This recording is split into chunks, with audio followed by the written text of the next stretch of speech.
Welcome to Drink Beer, Think Beer, the podcast that gets to the bottom of every pint. I'm John Holl. The podcast returns to Georgia this week as I visit New Realm Brewing, where brewmaster Mitch Steele talks about brewing in the South, the allure of the West Coast IPA, and shares insights on his time at Stone and their recent acquisition.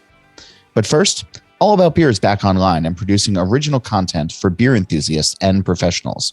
Visit allaboutbeer.com to see the latest. And if you want to support us in that endeavor, we've set up a Patreon for both readers and professional companies in the beer space. Check out patreon.com/allaboutbeer to learn more. And we're able to bring you this show each week thanks to the companies that support independent journalism in the beer space. You can learn more about our surprisingly affordable rates by emailing sponsor@beeredge.com.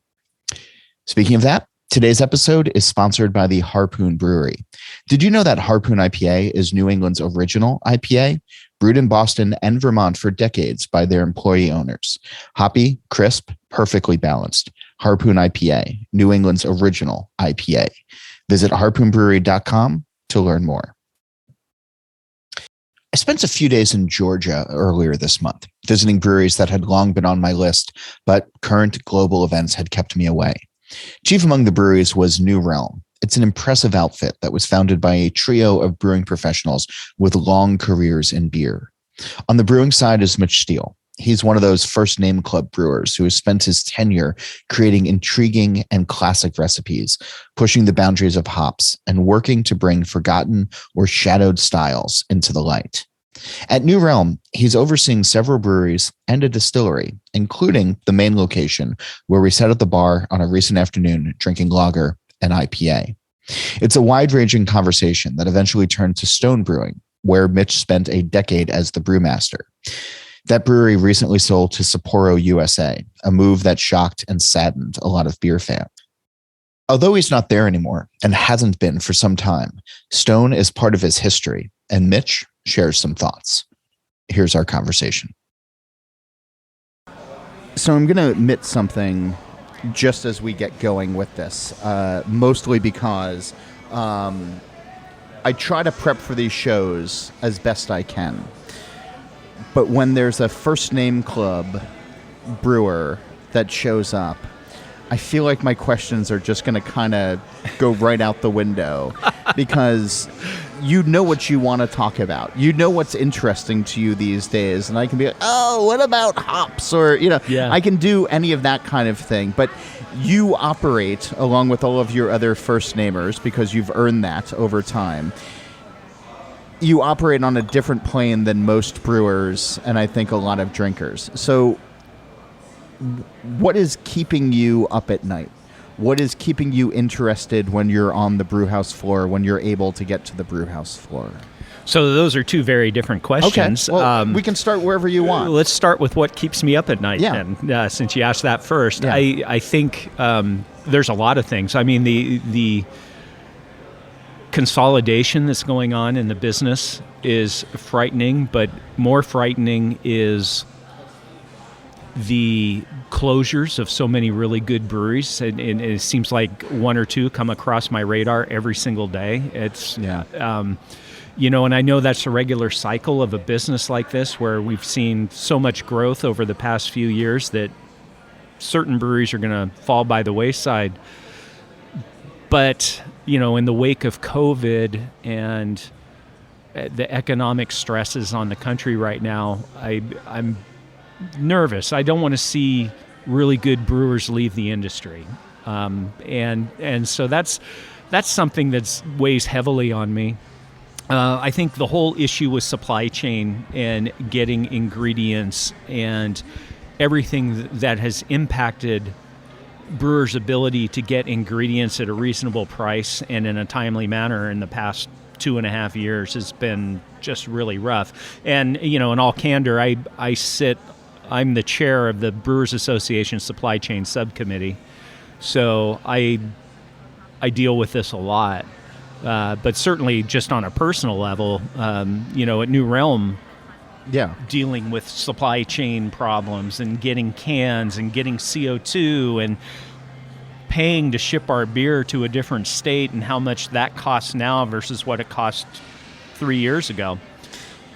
It's rough. So the economics of beer have always been very fascinating to me because there's really easy metrics that brewers can hit, or at least it's been explained to me. It's okay, hops are going to cost this much. We know what our water bill is going to be. We know our electric bill. We know our malt bill. We know our employee costs. And then we have to hit targets selling over our bar top. We have to hit targets, selling out in retail. Right. When things jump up, I remember years ago somebody saying to me, talking about like there was like a PBS special or something where there were economists at Coca-Cola that will say if gas changes by 4 cents a gallon, there's emergency measures that go into it. It was something along these lines. Interesting. But they had to track the price of gas because they were so dependent on shipping and in different parts of the country and around the world, and the price of gas could severely impact the bottom line of the company. And that's a global brand. So when we're in an economy like we are right now, and all of a sudden everybody is saying, okay, everything is now just going to cost X times more than it did 2 months ago. Right. And you say, well, but why? It's like, because it costs now 2X more than it used to. And there's no good answer, but Right. that's just where it is. When you're a brewery of this size, where do you where are you making changes? Where are you adjusting?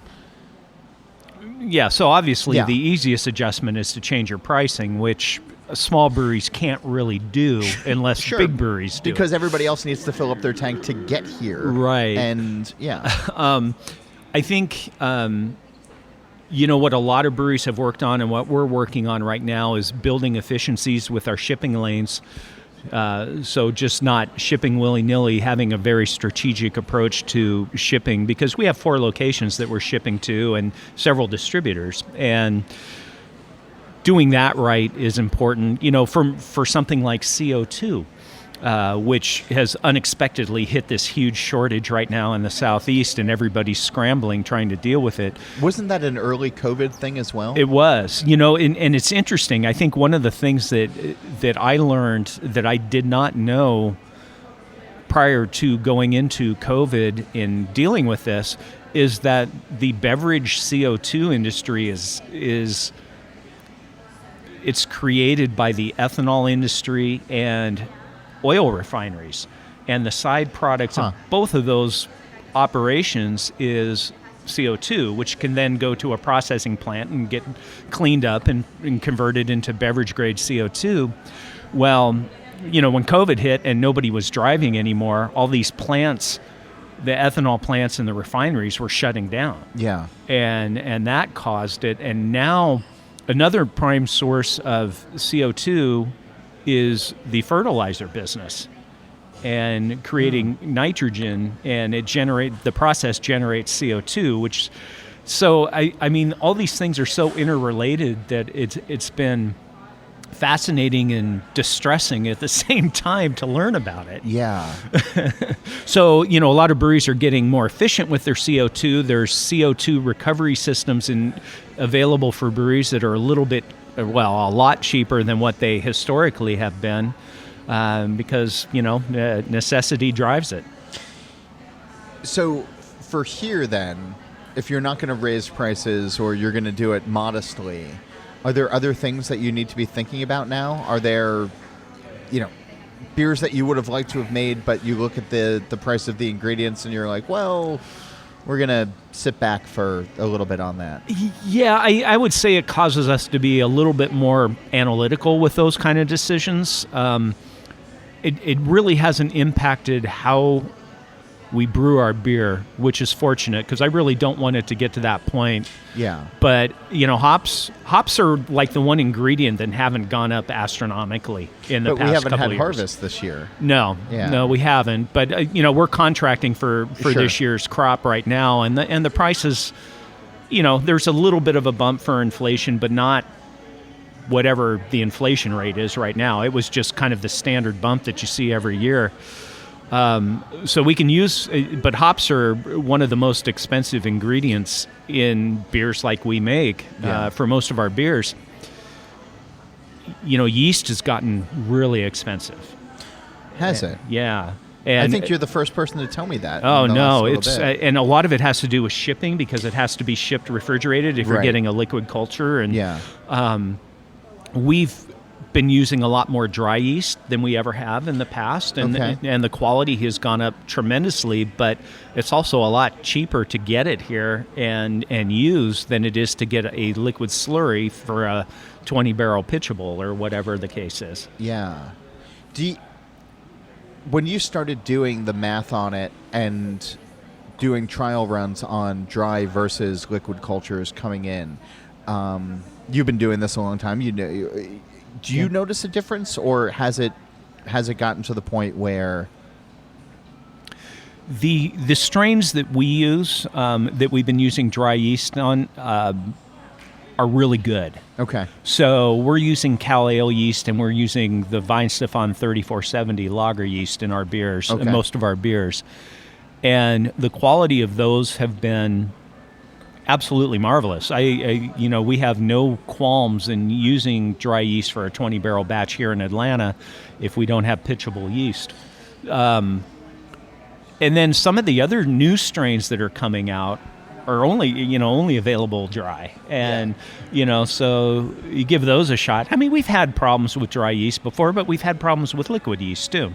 So I'm honestly, my hesitation on using dry yeast has been reduced dramatically over the past 3 years. But so much of that, or I wonder if so much of that is born from the era that you came up in craft beer, where there was a bent towards and just sort of a need towards, okay, we're not going to do what everybody else does, and we need to make sure that we can show that these are the finest quality ingredients, all along. And I just had an article run in Wine Enthusiast where we were talking about adjuncts, and we were talking about corn and rice and beer.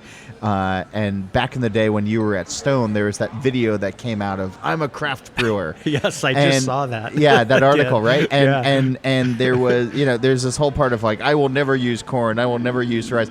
And I called Sean O'Sullivan at 21st Amendment, who was like one of these guys, and I was like, so how's El Sully doing for you these days? Right. And the quote that he gave me, which was just beautiful, he was like, we were so precious back then. That's perfect. Do you feel that way of like looking back now almost 20 years or 15 years of there's been a maturity? Because I don't think it's like bending to the will of larger beers. It's just technology and ingredients have sort of caught up a little bit. Maybe? Yeah, there's certainly an element of that. I think people's tastes have changed. Okay. Beer drinkers. So, Yeah. I mean, try to sell a West Coast IPA in Atlanta, you're going to struggle with it. There are a couple that do reasonably well, but if you're trying to sell something that's got 70 IBUs here, it's going to be a tough sell. I think that's one part on of it. here? We do. It's called Hoplandia. Okay. Yeah. Because you should try it. I mean, it's a wonderful beer. Because if you're making one, I want to drink it. Yeah. Yeah. But I mean, we've seen, and we talk a lot with our distributors and our partners and everybody, and we listen, and really, and the BA's been saying this for years, that people are gravitating more towards lighter styles. Yeah. And, we're seeing that in what works for us and what may be more of a tough sell. Is there... So how do you square that as the brewer who knows styles better than most, and you want to put something that you are super passionate about in front of people, like a West Coast IPA, and they say, yeah, it's too hoppy for me, or this is too clear for me, or this is too whatever for me. I don't know. I mean, you hang up your jersey at the end of the day and you go home like any other player, and it's... Yeah, you know, are there wins or there defeats? Like, what's the? Oh, sure. I'm using like a bad baseball analogy. No, I'm trying to, absolutely. I mean, not everything is going to work, even though you may feel it's the best beer you've ever made. Yeah. And that's something I've dealt with my whole career. Even at Stone, there were pilot beers that we did that I thought were great, and you know, our VP of sales would say, "This is a great beer, but I can't sell it." And you know, but just go out and let people drink it. It's disheartening, you know. But I think the advantage that we have and that we had at Stone is that we've got this restaurant, right? And we've got 24 taps here, and what works in the restaurant doesn't necessarily work in distribution. But there's a home for some of those beers here in our restaurants, and Hoplandia is a good example of that. That's the West Coast. Yeah, we do put that into distribution, but it certainly gets a more favorable response here. How do you measure that? Is it just sales? On the distribution side, it's sales and reorders. Yeah, reorders are the big thing. In the restaurant, we look every week at what the beer sales are by brand, and you know, we take a lot of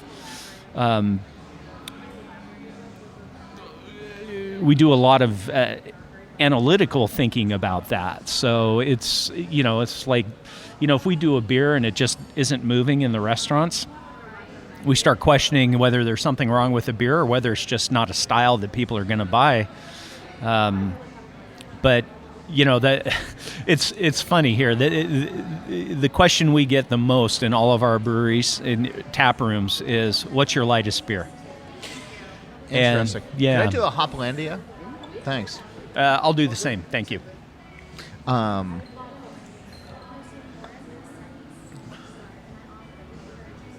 You brought this up before. And I'm really curious. You said this may be the best beer I've ever made, blah, blah, blah. And you were using that as a hypothetical. Yeah. When you look back on your career, is there a beer that you feel is the best beer you've ever made? No. I mean, there are some that hold a very special place in my heart, I think, you know, but I don't think there's a single beer. For flavor reasons or for emotional reasons? Both. Okay. Both. I mean, so a good example is Sublimely Self-Righteous Ale from Stone. Okay. That was a beer that emotionally I had to really fight for, and from an emotional level, it really stuck with me because I went out on a limb. This was the first beer that I proposed to Greg and Steve. Oh. Did you mean the same thing that I was drinking or the same thing that you were drinking before? I was going to get one of those, but I'll get one of those later. It's all good. I've got blackberry smoke lager, so I'm good. But it's not a smoke. It's named for the band. You know what? The band's fans would not gravitate towards a smoked beer. They specifically said, "Please don't put smoke in it or blackberries." Did you once tell me that Rauch beer is a style that you don't like, or that you hadn't made, or you wanted to make? I had this like vague Mitch Steele conversation in the back of my mind about you and Rauch beer, where there's some sort of. Yeah, I am not a huge fan of smoked beers, and I know that goes against what that's fine. A lot of brewers. It's one of those things where I enjoy tasting them, but I don't really like drinking them. And I'm kind of that way with some of the like the Flemish sours. They're just too much for me, you know, and they don't agree with me physically. So, a smoked beer that's, our brewer Jeff down in Charleston just did a smoked Helles. Okay. And he went very light on the smoke, so it's really balanced, and it's absolutely marvelous. I think what I was probably talking about were the beers from Bamberg that taste like smoked ham. Yeah. That's just a bit much for me. Yeah, they're double dry hammed. Yeah, they are. So, all right. So I interrupted you though. Sublimely Self-Righteous. Yeah. So the idea of a black IPA was something that I thought about before right at the time I was joining Stone, and I pitched it to Steve Wagner. Yeah. As hey, maybe we should do this for our 11th anniversary, because I came on board right before we did the 10th anniversary beer, and Steve was like, "Yeah, I'm all for it."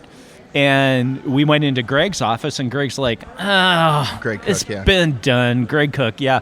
And he was really dismissive of the whole idea. And I said, "I know this could be a great stone beer. I just know it." And so I went back. I fought for it. And I'm a guy that tends to move on when somebody says no. I don't typically fight for things, but I believed in this one. And I got them to okay us doing some pilot batches, and it took me a few tries. But when I got it, it was one of those, I call them beer epiphany moments where you taste the finished beer for the first time in the lab, and you're like, holy shit, we got it. Sorry for the profanity. No, that's fine. That's allowed on this show. But we nailed it, and I remember just being so excited. I ran glasses up to Greg and Steve, and Greg tasted it, and he says, okay, I'm sold. and that turned into one of the most innovative, best beers that we did during my time at Stone. I find that really fascinating because I've had the good privilege of knowing you for as long as I have, and having your beers, and it's great to be in you're new to me brewery. I know it's been around for 5 years, but having been around the world with you and had beers with you in various places, I find that story so weird that you could walk into an office and somebody would say no to you, and that your original thing might be to be like, oh, okay, and be deferential, but that you found the gumption to be like, no, this is going to be important to me. And I feel like that's important for a lot of young brewers to hear, of not being rude, but pushing back against your own convictions and your own thoughts against owners that are, again, Greg and Steve in the Owners Club, are first namers as well. Yeah. There's a really interesting. I don't quite know how to fully unpack this, because I'm trying to reconcile this where they were telling you no at some, or Greg was telling you no. Where if there was a young brewer here, or a brewer of any age here, who felt strongly about something, you're a mentor in this industry. You're somebody who. When is the right time to push back? Because it's not all the time. It's not. I think you have to be smart. You have to know who the decision maker is. You have to pick your battles. I think the fact that I had Steve in my court on this one helped tremendously. Okay. And Steve was always that way with me. I mean, he vetoed a few ideas I had, and he goes, we talked about doing a rye IPA for one of the anniversary beers, and he goes, I really don't like rye beers. And I'm like, okay, I'll move on. We'll do something else, Sure.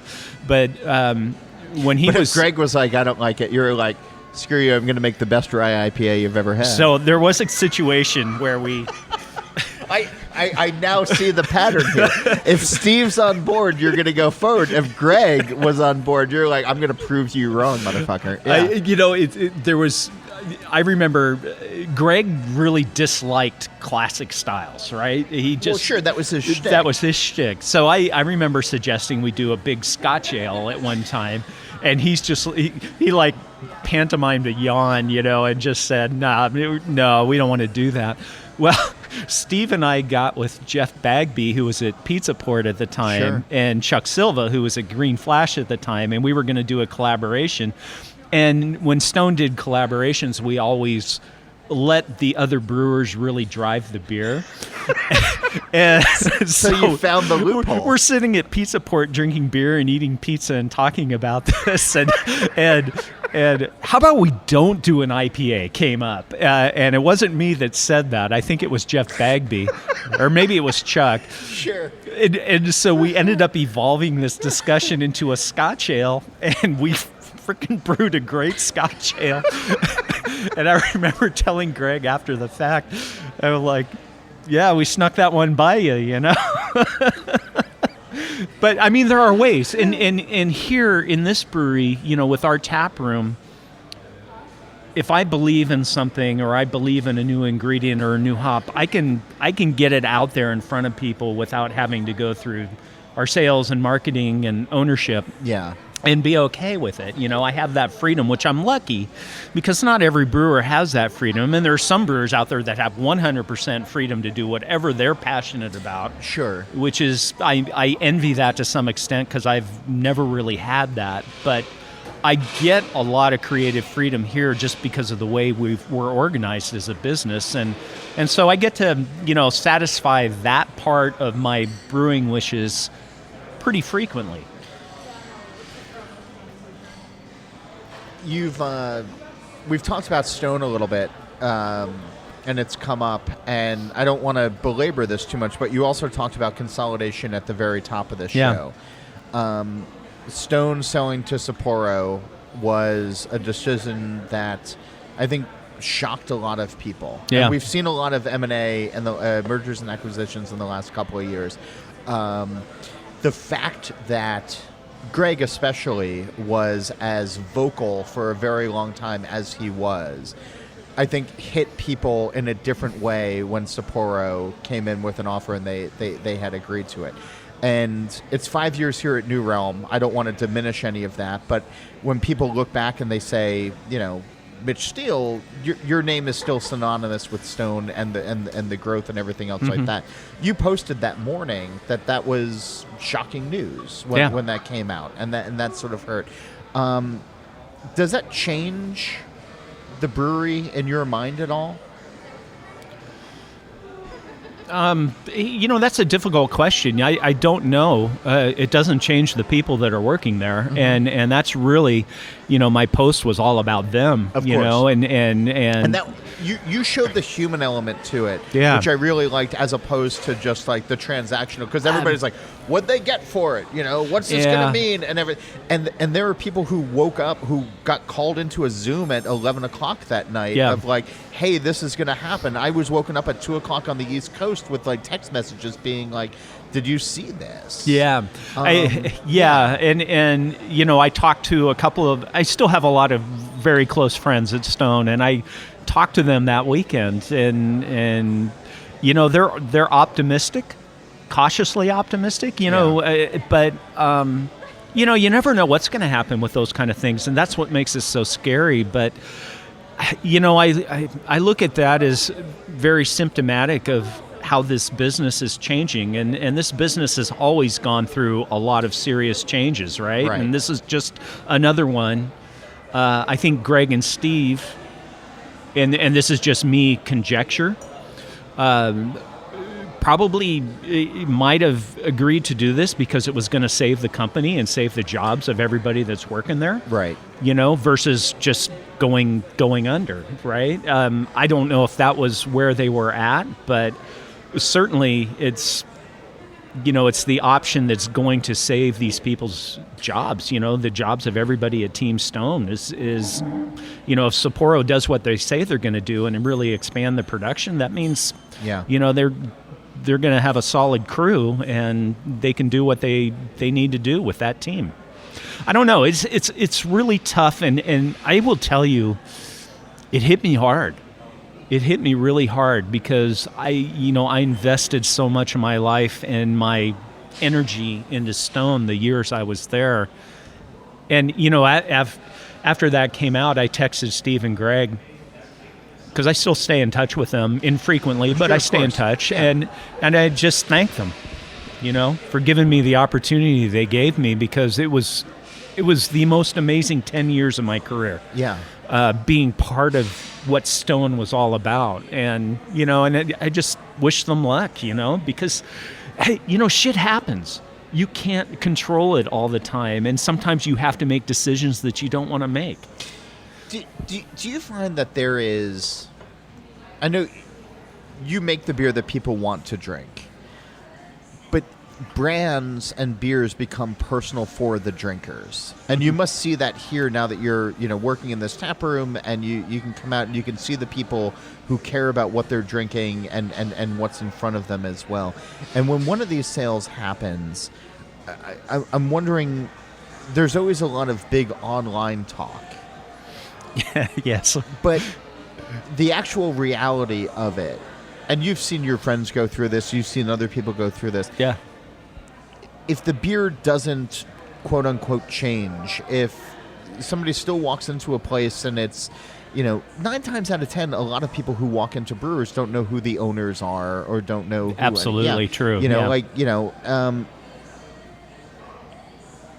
These things, what should the drinker be thinking about, if anything at all? Is it still just, hey, I like the people who are serving me the beer, and I like the beer that I'm drinking right now, and I certainly that's think enough for me? Yeah, I certainly think that's an important element of it. If you are personally attached to the people that work in the brewery and the beers that they make, and the beers don't get changed and they don't get dumbed down or whatever, I have no problem with continuing to support the brewery. I know, there are people that take political stances. I certainly have a few times over the years, just because of who did the purchasing. But on the other hand, I may not buy their beers frequently, but it doesn't mean that if I'm handed one, I'm not going to drink it. I'm never going to get to that point. And it's a tough thing. And I think it's evident of how everything is changing so fast, is you can take this stance that was 100% valid and wonderful 10 years ago. Sure. And it doesn't work today, right? And it's like, it's a really tough thing. I mean, I know there's a local pub here who I love. They're great people. They run one of the best beer bars in the country, and I hope I know who you're thinking of. Yeah, and as soon as a company's bought out, they stop serving their beer. Right. If they're owned by if they're not an independent craft brewer, they don't serve their beer. And I get it, and I totally understand their logic there. I just, at some point, I think the way the industry's going, people are going to be painted into a corner with some of this stuff, and but that goes back to the corn and rice thing, and that goes back to the I feel like brewers should be able to paint on the canvas that they want to, and we can gravitate towards your art in the way that we want to. There's people who, I get emails all the time. It's like, you should go try so-and-so. And it's like, well, I've been there. And I've had their beers. Yeah. And it doesn't speak to me as a drinker. As a journalist, I'll show up and do my job. And I'll write about the ingredients. And I'll write about the process and everything. But do I want to then sit at the bar and have 2 or 3 pints afterwards? Maybe not. Because it doesn't necessarily speak to me that way. There needs to be some sort of reconciliation beyond ownership, beyond ingredients, beyond something of it's just... I feel like we're all in this bubble. Yeah. When we're behind these microphones, and it's... and even if the mics weren't here, you and I would probably still be talking about this shit. Yeah. And are we solving the world's problems? Are we doing... I don't know. It's a very interesting dynamic, because craft beer for so long has been all about the passion of the brewer, and it's like winemaking and the real high end wines. The winemakers are somewhat celebrities and things like that. You want to hear a funny story? Yeah, of course I do. This show is all about levity now that we've been talking about, just the grim realities of economics. So back when I was doing new products at Anheuser-Busch, and I was in St. Louis, and I was in corporate brewing, and I was part of this marketing brewing group that was doing specialty beers. We didn't call them craft beers because they weren't craft, and everybody knew that. We tried to be authentic with it, but we were doing these specialty beers, and Anheuser-Busch was probably the epitome of a very marketing-driven brewing decision-making team. Yeah. So they would tell the brewing team what to brew, and then the brewing team would brew it. So not a lot of beer to guards. No. And I remember...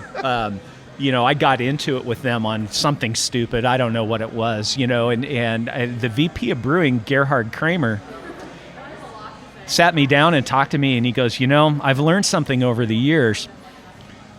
He said, when marketing asks you to do something, just smile and say, okay, and then you do what's right for the beer. And I thought that was very I thought that was amazing that he, coming from where he was coming from, was able to tell me that. And then, gosh, a little while later, the beer writer Michael Jackson came into Anheuser-Busch. Yeah. And, that obviously was a big deal, but nobody in Anheuser-Busch knew who he was except for the people like me who were doing these beers. And he told Gerhard Kramer, he said, the brewers should be driving what beers you sell, not the marketing team. And it was profound. and the reverberations went through the whole company. Jackson had that power. Yeah. And it was amazing. And I remember we were all excited, right? Because we had all these wonderful beers that our marketing team didn't want anything to do with. And we didn't know if this was going to signal a change in philosophy or not. And it turns out it didn't. It lasted for about 2 weeks. But, it was amazing that he went in there and told Gerhard Kramer that. More in just a moment, but first, thanks to the companies that help keep us on the air. If you'd like to help out the show as well, you can reach out to sponsor@beeredge.com. And today's episode is sponsored by Harpoon Brewery. Did you know that Harpoon IPA is New England's original IPA, brewed in Boston and Vermont for decades by their employee owners? Hoppy, crisp, and perfectly balanced. Harpoon IPA, New England's original IPA. Visit harpoonbrewery.com to learn more. And now, back to the conversation. You've told a couple of different stories now that sort of hinge upon two sides within the same company of what the brewer wants, what the owner wants, like that kind of thing. Is there a neutral zone, a DMZ, where marketing, ownership, brewing staff can actually get together?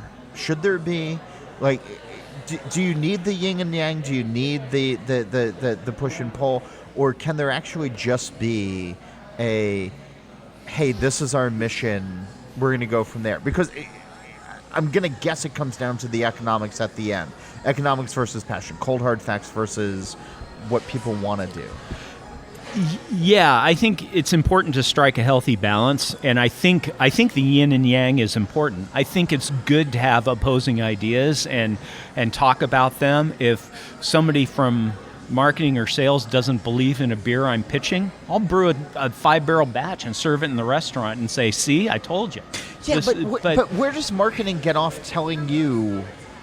It's American business, Okay. I mean, that's just the way businesses are run, right? I mean, that's just my journalism hackles getting yeah, up, where I it's mean, like, I don't need a PR person to tell me what I should be drinking. Well, I don't either. I want Mitch Steele to put a beer down in front of me and be like, drink this, and I'll be like, God damn, Mitch Steele, nice beer. Believe me, if that was the reality of the situation, I'd be very, very excited. It's why I don't own a brewery. Yeah. It's, I mean, there are breweries that can do that. With a brewery, it depends on what your sales operation looks like. If you're selling to distributors and, you've got to count on them to push beers that they may not want to push. And that's where this dynamic of trying to strike a balance between brewing what they're asking for versus what we really want to brew and be really authentic. You got to find a place in the middle. Otherwise, you're going to go crazy. And I think we've done a pretty good job of that here.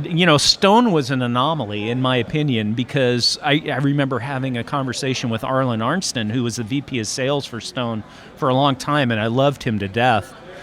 But he said, we'd have these planning meetings, and he would say, look, if you guys come up with a beer that is absolutely fantastic, I will climb the highest rooftops and shout it out to everybody who will listen, and we will sell this frickin' beer. And at some point that changed, it's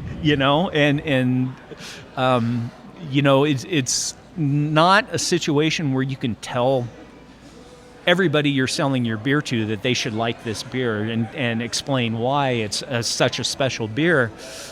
But you still get to do that to some extent. And that's what keeps me going, is that, I can brew an Italian Pilsner here and people get all excited about it. And I'm Sure. like, yeah, it's just freaking wonderful. But are they getting excited because it's an Italian Pils, or just because it's 90 degrees with humidity to match? And well, I'm hoping it's damn, both. that's just refreshing. I'm hoping it's both. No, I know, honestly, but you also have to brew for where you are, which sort of Yeah. brings me into, you guys have 4 locations now, and there are, where people live can kind of dictate what they drink. And Yes. you're no stranger to this, because at Stone, when you were there, you were flying to Germany, you were flying to Virginia, you were multiple locations Yep. in California, and every place was a little bit different. Mm-hmm. That's got to be exhausting, because there's no one size fits all. But Yes. it's also got to be a fun challenge of trying to unlock, when people are sitting here at your granite top bar, what are they going to care about versus when they're in Virginia Beach, when they're in Savannah, when they're in, it's Charleston is the third? Charleston, yeah. Fourth, yeah. Yeah. So there's... It's been fun, honestly. I mean, we have 4 brewery tap rooms in the Southeast, and every one of them has different things that move, right? And I remember we did Tyler. This was Tyler's beer, Tyler Downey, who was our first head brewer here in Atlanta. He did a Munich Dunkel, and he wanted to brew it, and I was all for it. And he showed me the grain bill, and I said, wow, that's a very interesting grain bill. I wouldn't have approached this beer that way, but let's do it.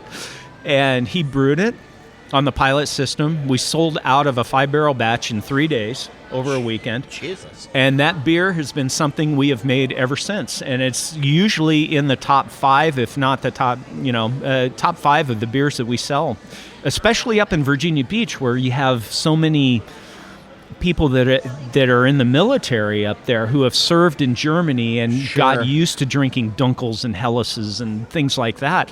So every location's different. Atlanta's hot.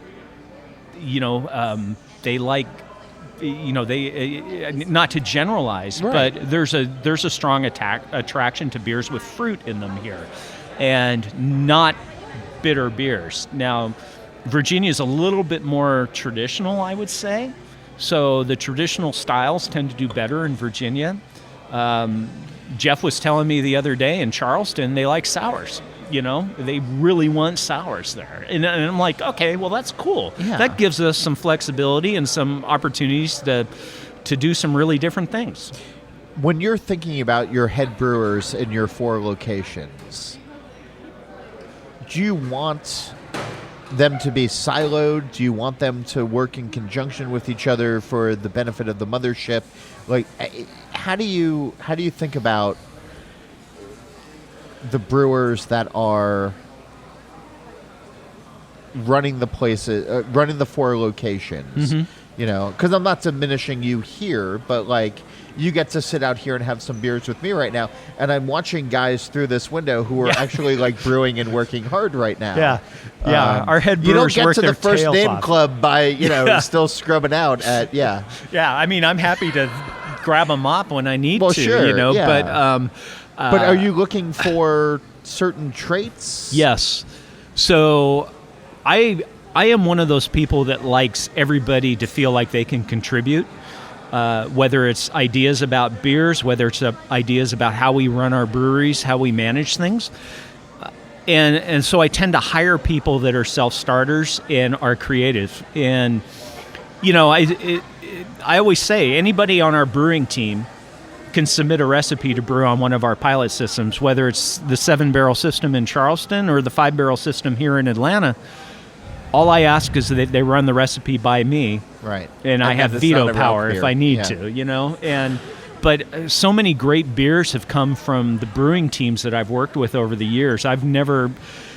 So to answer your question, I like it when everybody is a group and we can bounce ideas off each other, and we have several meetings scheduled where all the head brewers are on the call, and it's like, look, guys, I want your opinion. I want you to tell me what you think.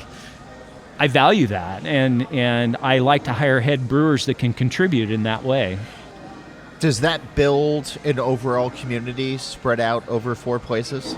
I hope it does. Yeah. I mean, we've worked really hard at that, and the fact that we're all getting on a Microsoft Teams call Sure. Every afternoon is, for just a 15-minute update, it builds the team. And we're trying to do, once we get past the summer where everything is so crazy, we're trying to do some real team building events and maybe bring everybody up to Virginia Beach or bring everybody to Atlanta, do a beer together, go out and visit some really great breweries and pubs. And, I've just got to find the wherewithal to get that done. But that's certainly on our list for this year of things we want to do. At Stone, I used to do a brewing school every quarter. Yeah. It was an internal brewing school. There were no presentations from anybody from outside Stone. So people that wanted to present on something had to do their own research, create the presentation. Everybody came in for it. We spent the whole day together, and then we had a blast in the evening. And that kind of thing is, I struggle to get that kind of stuff done, but I think it's really important. I've been asking folks on the show, you've been on before, but I think it was before I started asking people this question. So there's a sitcom called The Good Place. I haven't seen it. No. All right. So there's a concept on the show where you can walk through a green door and be any place at any time with anybody that you want to be. So if such a door was on our plane of existence and this conversation was ending, and you could walk through a green door after we're done and be at any pub or any brewery anywhere in the world at any point in time, where would you go? Who would you want to be with? And what would you like to be drinking? Oh, my gosh. Wow, By the way, what a question. By the way, thanks for listening to the show, Mitch. That's cool. Cause, that was awesome. So my first thought was I would open the door and be in a Fuller's pub in London drinking a Fuller's London Porter. Like with John Keeling? Or yes, like with John and Derek Sure, yeah. and some of the London beer people, like Melissa Cole and some Sure. of these other folks. That to me would be a magical moment. And then as I started thinking about this a little bit more, if I could go back in time and Sure. go to the old Lions Brewery Depot in the Bay Area of California that was run by Judy Ashworth and sit in that bar. Fun, yeah. It was amazing. Yeah. And it was so groundbreaking at the time. She was like the only one doing what she was doing with so many taps, and it was all craft, and she had separate rooms for ales versus lagers, different temperatures, and my God, what she was doing was extremely innovative and different and special, and she was the first one to put one of my beers on tap. Really? Yeah, outside of the brewery I was working at. Yeah. So, it's a very special memory for me, and there's part of me that would love to go back and have another day there, because it's no longer in existence.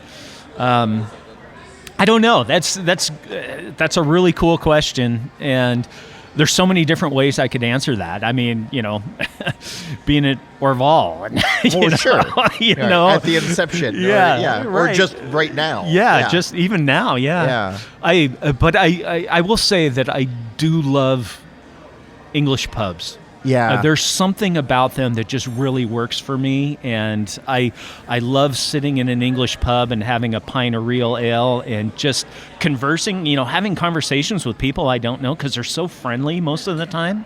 I feel like you guys have created that here, though.